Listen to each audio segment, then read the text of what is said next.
We regulate any stealing of his property. We're damn good, too. But you can't be any geek off the street. Gotta be handy with the steel, if you know what I mean. Earn your keep. Regulators! Mount up.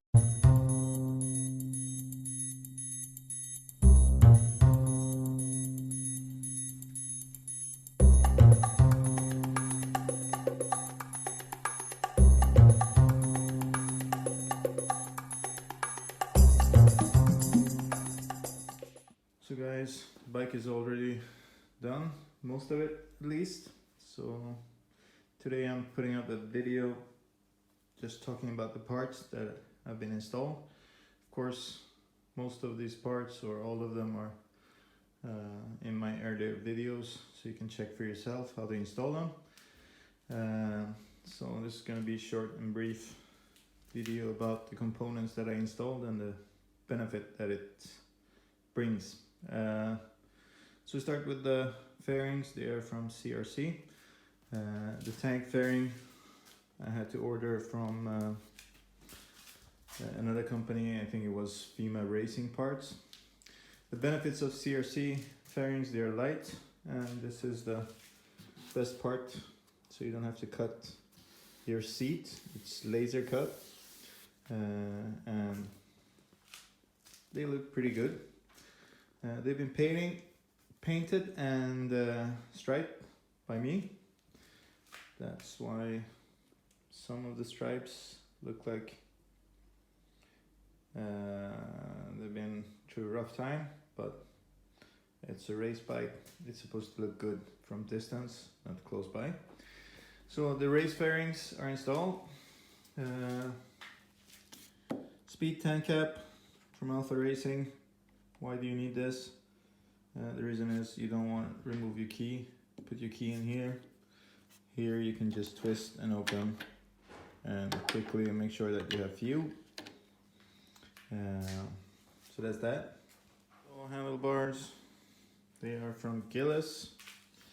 For the new BMW, you need to fill out this part on the triple clamp. So these half moons are ordered from BMW, and underneath them you have the Gillis handlebars. So why do you need another set of handlebars? Because then they are adjustable. You can put them far up or close to you, and if you crash, or sorry, when you crash, you can replace these. The original ones, since they are attached to the triple clamp, if you crash, there is a chance that you will damage the triple clamp, and it's expensive. That's why you change the handlebars. Master brake, Brembo. Of course, you change this for the better feel and better brake capacity. So it's RC19. There's another one which is called Costa Corta or something like that. More expensive, but I had one left from my other bike, so I put it in here. This is from the BMW shop, and this is not good. You should not have your brake cup filled to the top. It should be in between somewhere, so I have to open this and remove some brake fluid.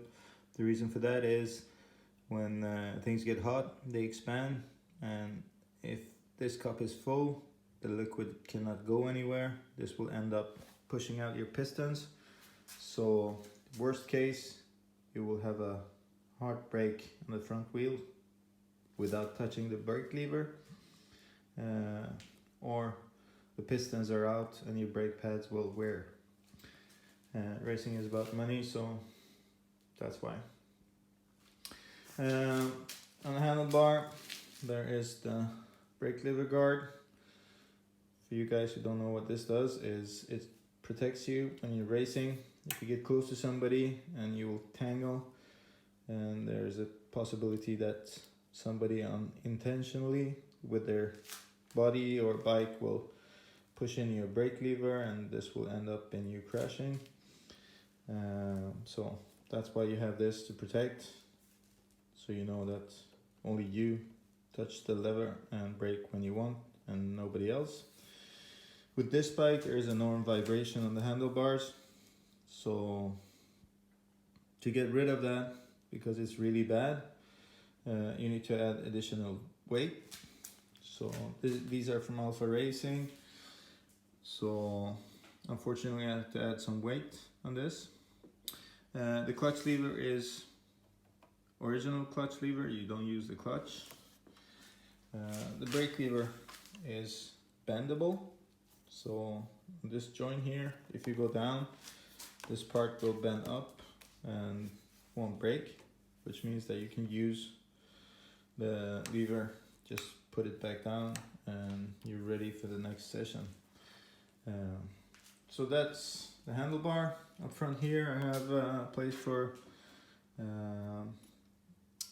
aim solo, which is a lap timer, and I have the DL, so I can get the data from ECU, so I know how much pressure I applied, what lean angle, how much throttle opening, TPS, traction, and all different channels that you can get out of the bike's ECU. So the windscreen is from Puge, I think. It's bigger. There's more space for your head in here, so you can tuck in. And why do you need to do that is because it's all about the drag. So you'll have minimum signature of drag when you tuck in. The bike will be more aerodynamic and go faster, hopefully.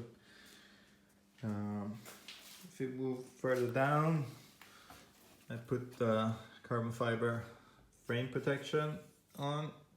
It's from FEMA Racing, I think, and the swing protection. Why do you need this?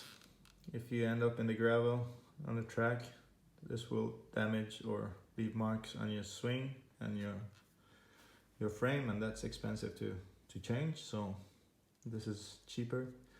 You could just remove it or replace it if you want. Talking about protection, we go further down, it's GB Racing. So on both sides, clutch and engine side, water pump, these are installed. Same reason, if you go down, these will wear down and the original parts will stay clean.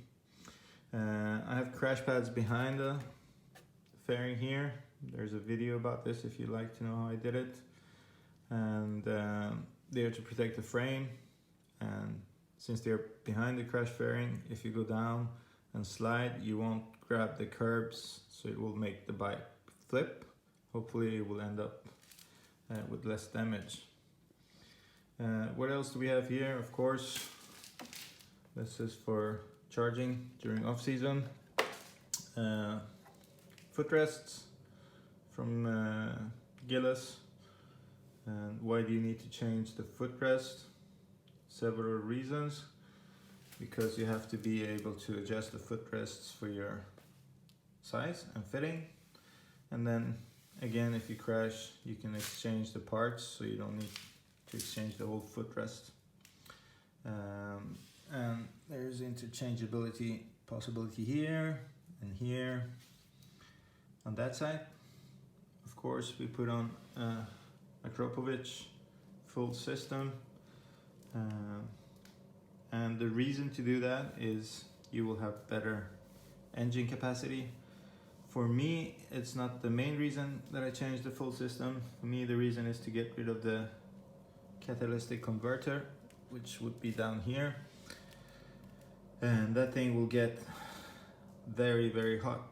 And I already burned a bike because of that, because I went down and then some oil came on the converter and the whole bike was burned within a couple of minutes. That's the main reason I removed the system and I changed it for a full system. What else do we have here? If we go back towards the back wheel, you have your bobbins to be able to put the bike on the stand. They're from Alpha Racing. And then there's an axle protector, and it will help you to remove the axle. Grab it when you grab it, and when you put it up down on the ground, it will keep it flat. From Gillis, adjustable chain tension from Gillets as well. Why do you need that? It's easier to adjust the chain tension. This particular one I didn't like because you need to put stickers up here. I will go with Lighttech if I had to do it over again, but I already spent the money, so it will be there. That's that. Front end of the bike, it's nothing special. I had the recall on the brakes, so they are new ones. The front axle is same from Gillis. The problem here is you need to remove this cap because you need to unscrew this screw and remove this every time you change the front wheel. This is one of the most important protections you can have on the bike. Oil cooler and the cooler protection. You're on the track, slicks. The rest of the slicks will be like pellets or gunshots going to your cooler. And these are expensive components, so you need to protect them. That's that side.